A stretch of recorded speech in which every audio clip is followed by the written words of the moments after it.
Le séminaire Bilan 2021, Perspective 2022 de la Direction générale du budget et des finances s'est achevé à Yamoussoukro. Sur 2 jours, 2021 a été passé au peigne fin. Un bilan satisfaisant au vu des efforts de transparence dans la gestion des deniers publics. Pour 2022, les perspectives sont claires. Maintenir le cap. En vue de garantir une bonne gestion du budget de l'année 2022, au regard des défis liés à la transparence budgétaire, les principales orientations que M. le ministre du Budget du portefeuille a bien voulu nous donner ont été prises en compte dans le plan d'action stratégique 2022 et traduites dans les recommandations du président séminaire. Il s'agit notamment de faire un suivi régulier de l'évolution de l'exécution budgétaire et des risques liés au respect des objectifs de solde budgétaire, de faire le suivi de la mise en œuvre des recommandations issues des missions d'évaluation de la CEADP, de réaliser les textes de fonctionnalités complémentaires du SIGOB relatifs aux ambassades, aux établissements publics nationaux et aux collectivités territoriales et former les acteurs à leur utilisation. Le budget 2022 de l'État de Côte d'Ivoire s'élève à plus de 9 901 milliards de francs CFA. 2022 marque la 3e année de basculement de la Côte d'Ivoire au budget programme tel que voulu par l'UEMOA. Une stratégie commune pour accélérer le développement local et urbain. Un choix que veulent concrétiser les élus et leaders de collectivités territoriales de Côte d'Ivoire et d'Afrique à travers un caucus ouest-africain. Une initiative de l'Union des villes et communes de Côte d'Ivoire est supervisée par le secrétariat général de Cités et gouvernements locaux unis d'Afrique, CGLU Afrique.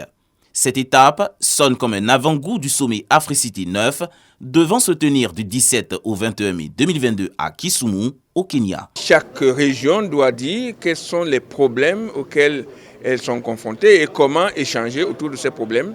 Et deuxièmement, on va renouveler les instances de nos organisations, le réseau des familles locales, le réseau des jeunes élus locaux et les instances de CGLU Afrique. Aujourd'hui, plus que jamais, face aux problématiques que nous avons liées à la sécurité, liées à la pandémie de la maladie à coronavirus et à toutes les menaces dans notre sous-région, nous avons besoin de mettre ensemble nos énergies. Les institutions gouvernementales invitent les élus locaux à se pencher sur les préoccupations liées à l'urbanisation et à mutualiser leurs efforts. Je voudrais donc vous encourager afin de pouvoir produire un document consistant dans le cadre de l'agenda 2030 du Sénat. Le rôle des villes intermédiaires d'Afrique devant la mise en œuvre de l'agenda 2030 des Nations Unies et de l'agenda 2063 de l'Union africaine sera le thème du sommet Africity 2022.